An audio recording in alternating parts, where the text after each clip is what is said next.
আমাদের দেশে প্রচণ্ড গরমে স্পেশালি এই যে এপ্রিল মাস থেকে আগস্ট সেপ্টেম্বর মাস পর্যন্ত খুব বেশি গরম থাকে।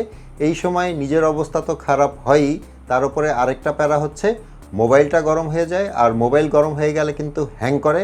আর বারবার যদি আপনার মোবাইল কন্টিনিউয়াসলি অনেক বেশি গরম হতে থাকে তাহলে কিন্তু মোবাইলের ব্যাটারিটা খুব তাড়াতাড়ি নষ্ট হয়ে যাবে, কিংবা মোবাইলের যেসব ইন্টারনাল পার্টস আছে সেগুলো কিন্তু খুব তাড়াতাড়ি নষ্ট হয়ে যেতে পারে। এখন এই গরমের জন্য অনেকেই কিন্তু মোবাইলে বিভিন্ন সেটিংস করে রাখেন যেন মোবাইলটা একটু ঠান্ডা থাকে। আবার কিছু কিছু পাগল আছেন যারা মোবাইলটাকে খুব কুইক ঠান্ডা করার জন্য মোবাইলটাকে ফ্রিজের মধ্যেও রেখে দেন। অনেকের দেখি আবার একটা ভ্রান্ত ধারণা আছে, তাদের ধারণা যে শুধুমাত্র গেমস খেললে এবং ভারী অ্যাপস চালালেই মোবাইলটা গরম হয়। তারা বলে, ভাই আমি তো আমার ফোনে শুধুমাত্র ব্রাউজিং করি, একটু রিলস দেখি, ইউটিউবে ভিডিও দেখি, হোয়াটসঅ্যাপে ভিডিও কলে কথা বলি, তারপরেও আমার ফোনটা কেন জানি গরম হয়ে যায়। প্রথমত আপনাকে বুঝতে হবে মোবাইলটা কেন বেশি গরম হয়। নর্মালি কিন্তু মোবাইলের ডিসপ্লে যত বেশি ব্যবহার হয় মোবাইলটা তত বেশি গরম হয় এবং তাড়াতাড়ি গরম হয়। এর মধ্যে আছে আপনি যদি ভিডিও কলে অনেক লম্বা সময় কথা বলেন, গেমস খেললে তো গরম হবেই কারণ ডিসপ্লে অন থাকে।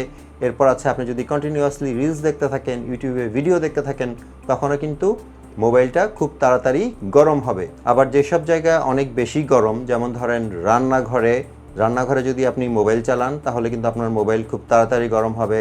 আপনি যদি জ্যামের মধ্যে থাকেন এবং বাসের ভেতরে থাকেন সেখানেও কিন্তু আপনার মোবাইলটা তাড়াতাড়ি গরম হবে। আপনার বাসা যদি এমন হয় যে যেখানে আলো বাতাস ঠিকমতো ঢুকে না, ছোট জায়গা, রুমটাই অনেক গরম, সেখানেও কিন্তু আপনার মোবাইলটা অনেক বেশি গরম হবে। আমার এতক্ষণের এই প্যাচাল শুনে অনেকেই হয়তো বিরক্ত হচ্ছেন, সবাই একটা শর্টকাট খুঁজছেন যেই সেটিংস করলে মোবাইলটা যেন ঠান্ডা থাকে। কিন্তু ভাই, এরকম শর্টকাট কোনো সেটিংস আসলে নেই এবং আপনার মোবাইল কিন্তু নিজে নিজে গরম হয় না। আপনার ভুলভাল ব্যবহারের জন্যই কিন্তু আপনার মোবাইলটা গরম হয়ে যায়। এখন ঠিক কী করলে আপনার মোবাইলটা কম্পারেটিভলি একটু ঠান্ডা থাকবে সেগুলো বলার আগে একটু বলি। আপনি জাস্ট একটু ভেবে দেখেন, আপনি হয়তো বাসার বাইরে কোনো একটা খোলা জায়গায় আছেন, নিরিবিলি, যেখানে বাতাস আছে, একটু ঠান্ডা, সেখানে বসে আপনি যদি 30 মিনিট গেমস খেলেন কিংবা ভিডিও দেখেন কিংবা ভিডিও কলে কথা বলেন, তখন আপনার ফোনটা যতটা গরম হবে, এই কাজগুলোই যদি আপনি আপনার রুমের ভেতরে করেন কিংবা এমন কোনো জায়গায় করেন যে জায়গাটাতে আপনার নিজেরই গরম লাগছে, তাহলে কি আপনার মোবাইলটা একটু বেশি গরম হবে না? আপনি যদি আপনার মোবাইলটাকে গরম হাওয়া থেকে বাঁচাতে চান, প্রথমত আপনাকে যেটা করতে হবে, যখন প্রচণ্ড গরম, আপনার নিজেরই গরম লাগছে, তখন মোবাইলে কন্টিনিউয়াসলি ভিডিও দেখা, গেমস খেলা কিংবা ভিডিও কলে কথা বলা, এই যে কাজগুলো আছে যেগুলো করলে ডিসপ্লে অন থাকে, সেগুলো করা থেকে বিরত থাকবেন। এরপর 2 নম্বরে যে কাজটা করবেন না সেটা হচ্ছে, যখন মোবাইলটা অনেক বেশি আপনি ব্যবহার করে ফেলেছেন, অনেক বেশি গরম হয়ে গেছে এবং মোবাইলের চার্জ কমে গিয়েছে, তখন সঙ্গে সঙ্গেই মোবাইলটাকে গরম অবস্থায় চার্জে দিবেন না।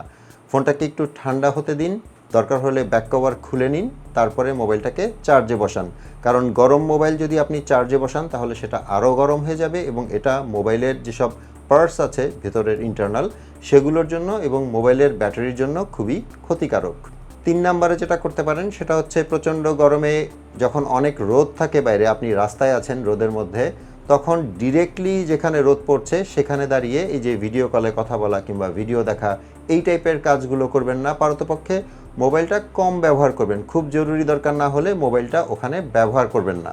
এরপর 4 নম্বরে যেটা আছে, আমরা যারা মোবাইল ডেটা ব্যবহার করে ইন্টারনেট চালাই, মানে 4G কিংবা 5G দিয়ে ইন্টারনেট চালাই, আমাদের যখন দরকার হচ্ছে না, মানে আমাদের যখন কাজ শেষ ইন্টারনেটের, তখন আমরা চাইলে কিন্তু এই যে মোবাইল ডেটা যে অপশনটা আছে সেটা অফ করে দিতে পারি। কারণ আপনার মোবাইল ডেটা যদি অন থাকে তাহলে ব্যাকগ্রাউন্ডে কিন্তু সবসময় কোনো না কোনো অ্যাপস রান করতে থাকে এবং সেটাও কিন্তু ফোনটাকে আরও গরম করে ফেলবে। এরপর 5 নম্বরে যেটা আছে সেটা হচ্ছে, এই গরমের মধ্যে ওয়্যারলেস চার্জার আমরা যারা ব্যবহার করি তারা যদি ওয়্যারলেস চার্জার ব্যবহার না করি, শুধুমাত্র ডাটা কেবল দিয়ে যদি মোবাইলটাকে চার্জ দিই, তাহলে কিন্তু মোবাইলটা কম গরম হবে। যারা আপনারা ওয়্যারলেস চার্জার ব্যবহার করেন তারা নিশ্চয়ই খেয়াল করেছেন যে ওয়্যারলেস চার্জার দিয়ে যখন আমরা মোবাইল চার্জ করি তখন কিন্তু একটু বেশি গরম হয়। এখন আপনার বাসায় যদি এসি থাকে তাহলে সেক্ষেত্রে হিসাব আলাদা, এসির মধ্যে আপনি ওয়্যারলেস চার্জার ব্যবহার করতেই পারেন।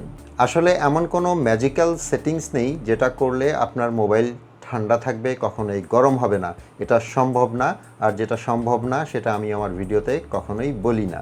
এখন আমার এই পয়েন্টগুলো যদি আপনি একটু মেনে চলেন, মোট কথা আপনি আপনার ফোনের ডিসপ্লেটা যদি একটু কম ব্যবহার করেন কিংবা ডিসপ্লে লাইটটা যদি একটু কম রাখেন কিংবা কোথায় ফোন ব্যবহার করছেন সেটা যদি একটু খেয়াল রাখেন, তাহলে আশা করা যায় যে এই প্রচণ্ড গরমেও আপনার মোবাইলটা একটু কম গরম হবে। ভিডিওটা ভালো লেগে থাকলে একটা লাইক করে দিবেন। আপনাদের সাথে আমার দেখা হবে পরের ভিডিওতে ইনশাল্লাহ। সে পর্যন্ত সবাই ভালো থাকবেন। আসসালামু আলাইকুম।